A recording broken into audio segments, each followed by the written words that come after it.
Sleep is he, the ploughing plonker. Break me pearlies on this blasted pit-ridden tract.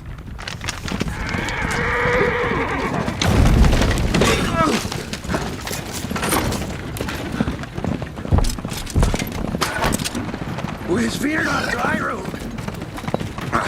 Oi, the devil's out there! Just running from!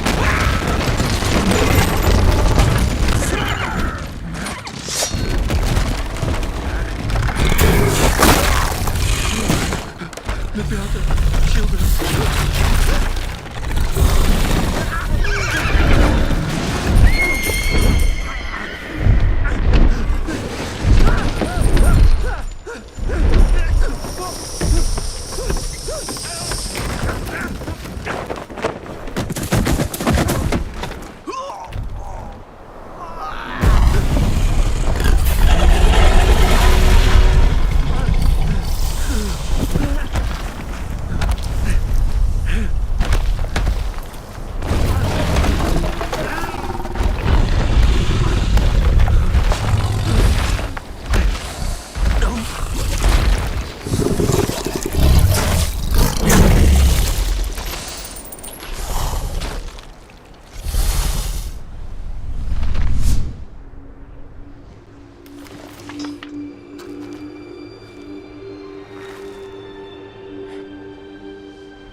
Salt.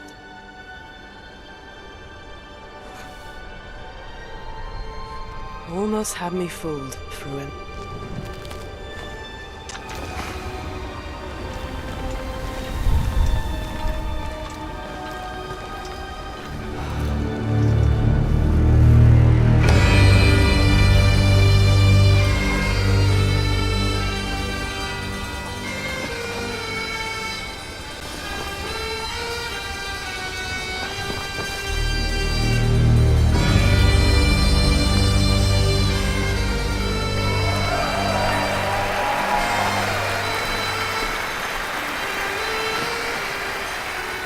Thank you. Thank you, everyone, and welcome to the State of Unreal at Unreal Fest Orlando. We're here to show you what's next with Unreal Engine and so much more. We are thrilled that you're able to join us. Thank you. But first things first, I'm here with Sebastian and Kaitek from CD PROJEKT RED. We have a lot to talk about. Hey, guys. Hey. Thank you, Wyatt. Thank you, Wyatt, and hello, everyone. With The Witcher 4, we're stepping things up. And to do that, we needed the right partner, one that truly understands that great open-world games are all about art and technology coming together. Yeah, and look, our goals are completely aligned here. And around the launch of UE5, your awesome team at CD PROJEKT RED announced a collaboration to make open-world development in Unreal even better. And it's an opportunity, we just couldn't pass it up. So we've been working on a technical demo together to achieve just that. I think we should take a look at it. You guys ready? Born ready. Kaitek is going to play the build for us. Sure, let's do it.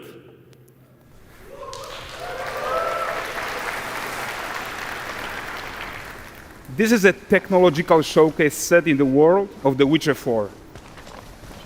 What you just saw and are going to see now is running on a standard PlayStation 5 at 60 FPS with ray tracing. So in the game, you'll be playing as Ciri, a professional monster slayer, a witcher. She explores the world and hunts down monsters for coin. The region we are in is called Confira, and you'll get to explore it in a game. Right now, Ciri is investigating a monster, and after gathering new clues, she is heading back to a nearby village.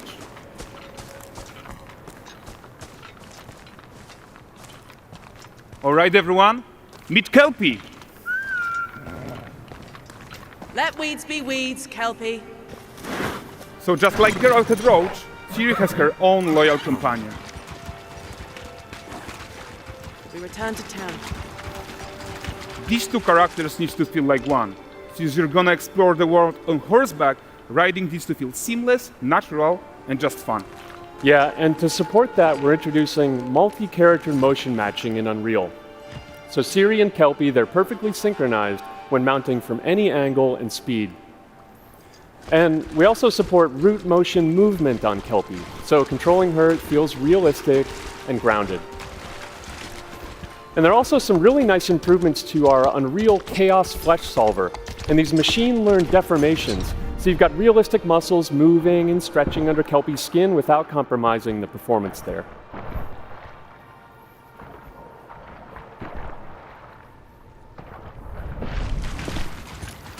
So let's leave Siri behind for a second and talk about the world itself.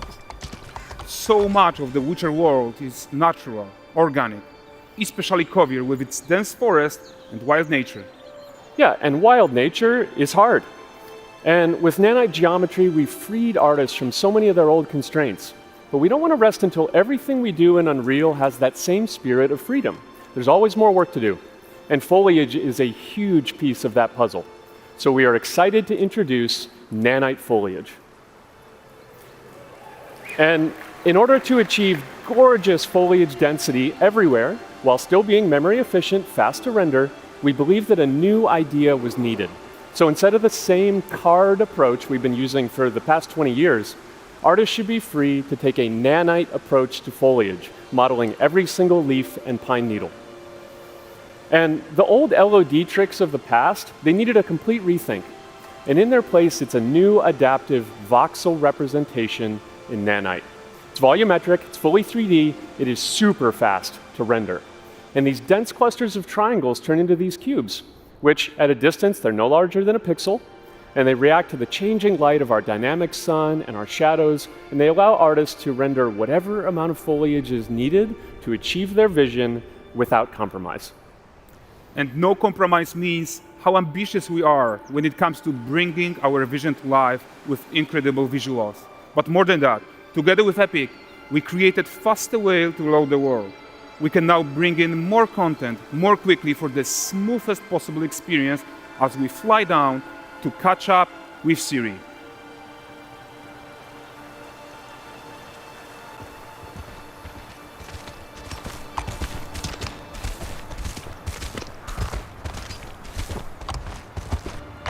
Welcome to Valdrest.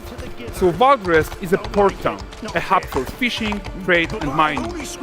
It's one of those places where you can meet shady characters or overhear gossip from other lands. It's also where Ciri took on her current contract. High-tech, let's leave Kelpie here and explore the marketplace and food.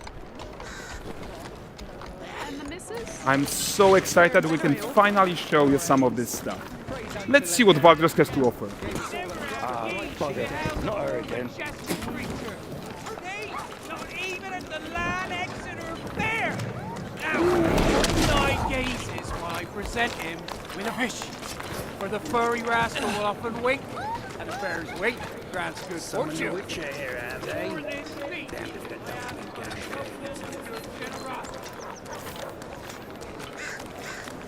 Pardon. Guys, notice how responsive the world is. Character actions directly affect what happens around you, sometimes even setting off chain reactions. Everything is working together.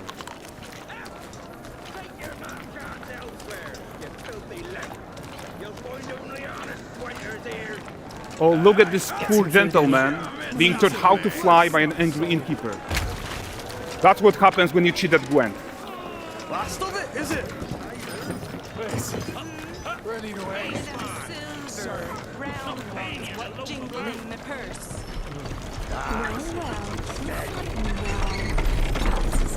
Okay, so this is the guy who gave the Siri the quest his own. Like you probably suspect, he has his own agenda in all of this. You off your tits again, Wilfred. Get your ass up.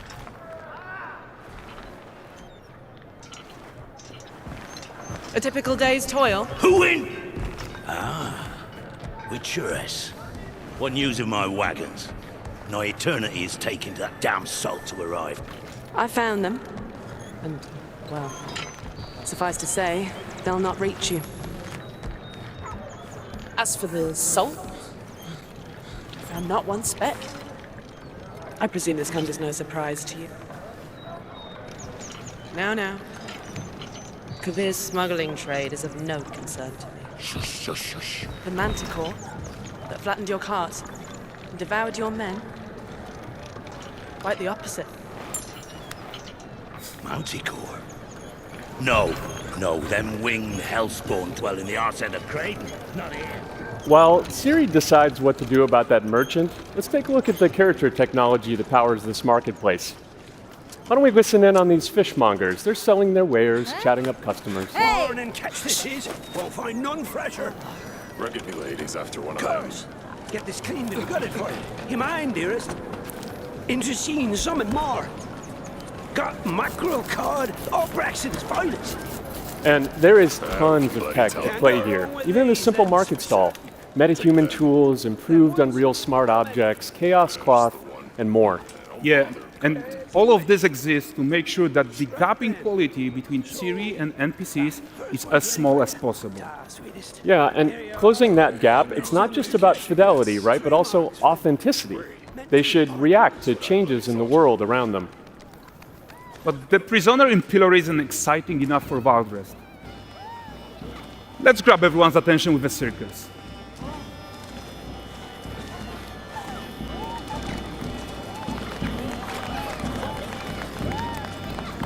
But the great performance deserves a huge crowd though. Let's crank it up.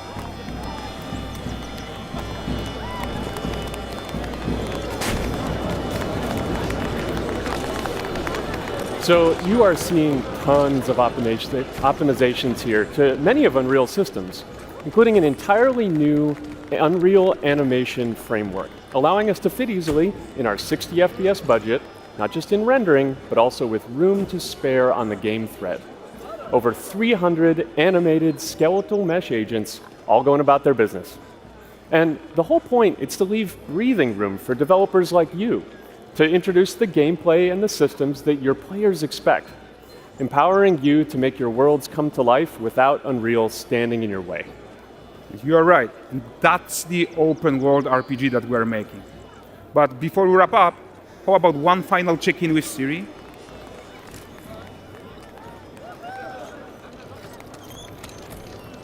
We are making this game to be the most immersive and ambitious open world Witcher game ever. And we are making this a reality thanks to our work on Unreal with the team at Epic. I think what we are doing together is going to bring in a new generation of open world RPGs, and I'm so proud of what we accomplished so far. We are too. So we're almost done, but before we go, here's a small gift for all Witcher fans. A first look at Lanexeter.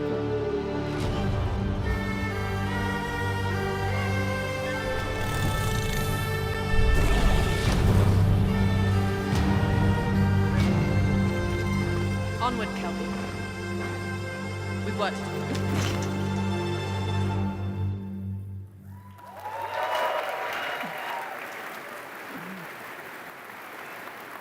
Thanks, guys. Seriously, it looks amazing. Thank you very much. Thank you so much.